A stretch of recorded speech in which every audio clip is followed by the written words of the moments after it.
Hey, this is Max. Welcome back to another CSR2 video. Today I'm going to talk a little bit about the Aston Martin Vulcan. And this is per request from a viewer.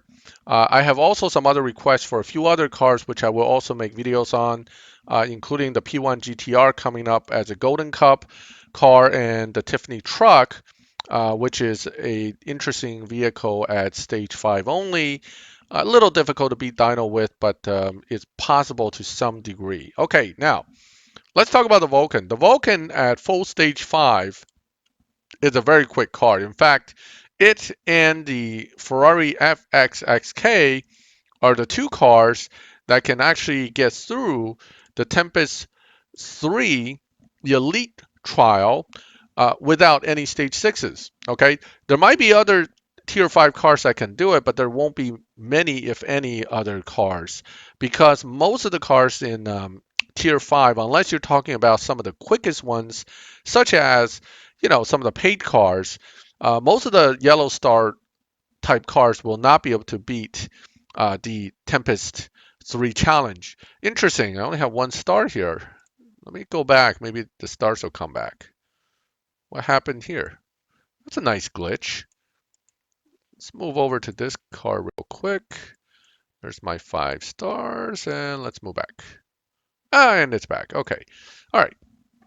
All right. So let's talk about tuning. This car at pure stage 5, full fusion. Okay. Fusion's not that hard to get for this car, so I don't want to hear people say I can't get fusions for it.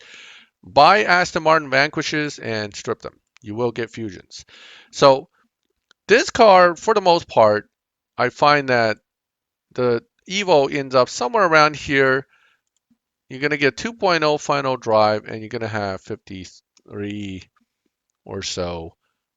And that's about max Evo. So you can get it. I know I could tweak it to nice, maybe one more point. See if I can get one more point out of it.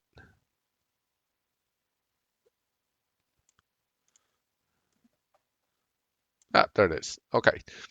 So 9.177 is about where it is normally. The beauty of this car is that it does beat dyno. So even set up this way, it will run a little bit under dyno without much of an issue. Let's use manual on so it duplicates what happens in live.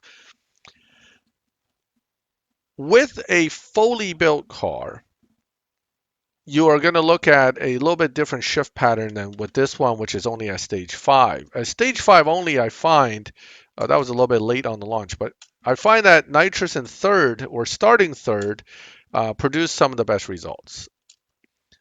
Okay, that's a pretty fast run, and you will run a decent amount under dyno if done right. And that obviously the late launch hurt me there. I'm gonna try again. You need to launch near perfect. I mean, if you can launch perfect, that's best. You got to launch near perfect at the minimum. And you want to shift into second, but not too quick because it'll bog the car a little bit at the current settings. But if you shift too late, it slows it down a little bit. So usually around 6K or so should be a good number. And then it's pretty much all early perfect all the way through and boom. 360 miles per hour. It should run a decent time based on that. 9.154, not too bad. Not too good either. I'm surprised. That's not the number I'm seeking here. 6.0, that's only barely under dyno. So here's what I'm going to do. I'm going to put this to 4.5. Ooh, that looks slower, but not necessarily. And that's one of the things about this car is that sometimes the shorter duration nitrous doesn't actually hurt its performance. If anything, if I get this right, it'll make it run just as good, if not better, than what it was running before. All right, let's go ahead and get it through here.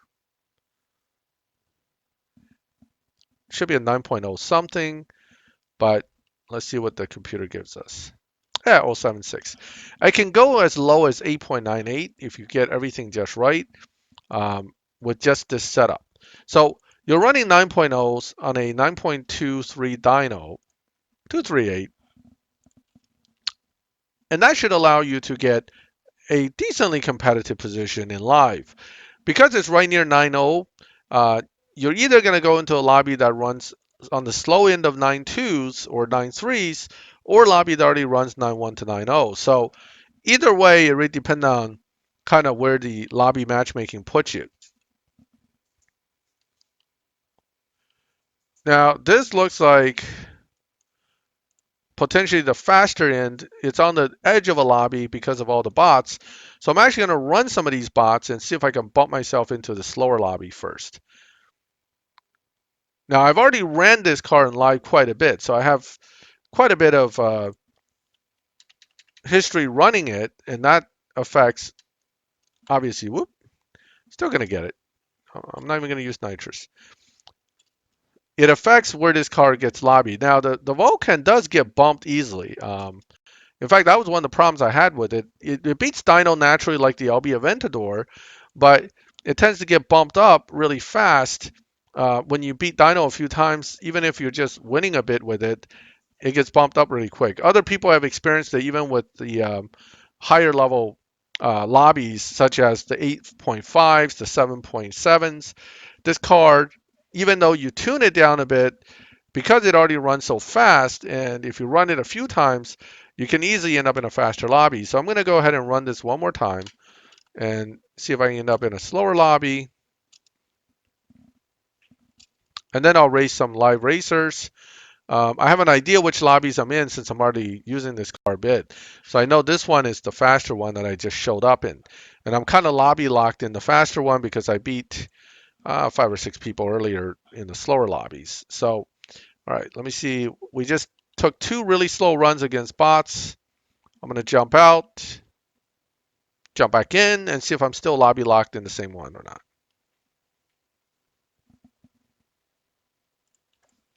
Right?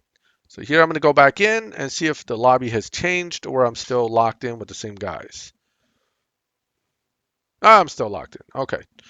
That sucks. Okay. So this is a pretty fast lobby. Some of these guys, well, nobody here is available to race anyway. I'm going to bounce around a few more times, see what happens.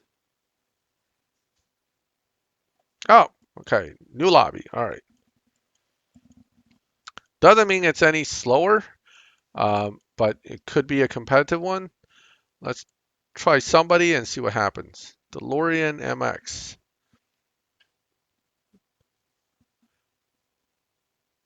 Oh, no connection. All right, let's try this one. Casio. All right, this might be a maxed, fully maxed SV. Those guys run right around 9.0 with a good shift and tune. 8.9s if they're really good. So let me see where I'm at. This may be a real tough race for me. Come on. All right, here we go. All right. He's got a relatively quick. Ooh, okay. How did I beat him so fast? All right, here he comes. 10.2. And the race voids. Wonder what happened there. 10.4 for him. Interesting. That was not the time I expected out of him. Certainly, that race totally wasn't what I expected to start with. All right, let me see if I can find someone else just to get a better feel of what lobby I'm actually in, because that's kind of important. All right, this could connect if they choose to. Yep, there we go. This is a nice car. I really like this one. This is a beautiful car and runs great in live. And Lamborghinis, you can actually get fusions. Okay, here we go.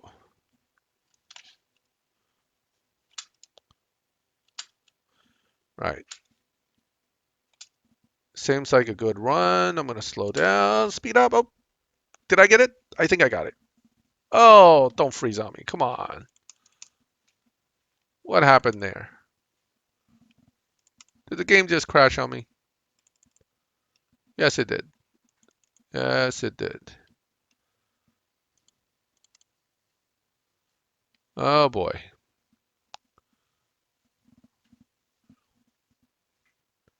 That's not good. All right. Be right back. Gonna have to restart this. Oh, oh, oh. it came back. Yes, okay. And my opponent disconnected. I was awarded. Well, I think I won that anyway, right? Didn't I? That was weird. I don't know what happened there, but looks like my opponent uh, ran at 9.285. Okay, so competitive car in said lobby at the moment. As long as you drive it carefully, you may last a bit in here. But if you, whenever you see bots and stuff, you might have gotten bumped up. You're probably going to want to get bumped back down a bit. And so far, so good. I'll take one more race just to kind of finish up my key collection.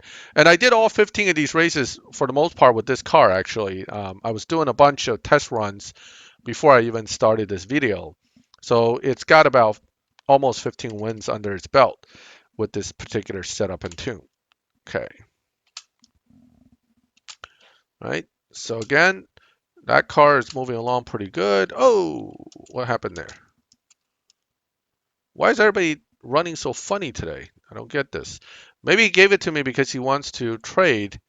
Oh, yeah, that's what he did. Okay, I'm going to give him this race because he obviously slowed down. Let's get connected.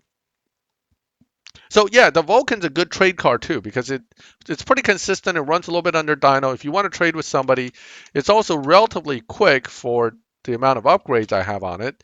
So it makes for a good trade car overall and is a good car to have in general. And I'm catching up. I'm just gonna let him run through. Let's see what he ran though. I'm curious if my top time can actually beat his time. 9.2, so it's not bad. My dyno's right around that, and that gives me kind of a good run edge on this racer here. So there you go. There's your stage 5 only Vulcan setup. Now, Vulcan, much like the LB Aventador, being a natural dyno beater, makes for a good live racer, easy to use, easy to drive. Okay, so I would highly recommend you to build it if you have it. Now, a lot of us won't have it because on the newer accounts, the season this milestone car was from a while back, so you're not going to have it as a new player as far as the milestone's concerned. And the Golden Cup also happened a little while ago. If you didn't get it back then, it's pure luck now whether you're going to get this car at this point. But it is a very good car, very easy to use, certainly worthwhile to try out as your live racer. And I'm going to keep going here. So I'm going to end the video and let you guys leave comments and let me know your thoughts on this car. And if you have any other questions, feel free to ask them. As always, if you like these videos, subscribe to the channel so you can get notifications when I put new ones up. This way, as I put other stage 5 tunes and other things up for stage 6 effects, you get notified. And thank you for watching my videos. I'll catch you next time.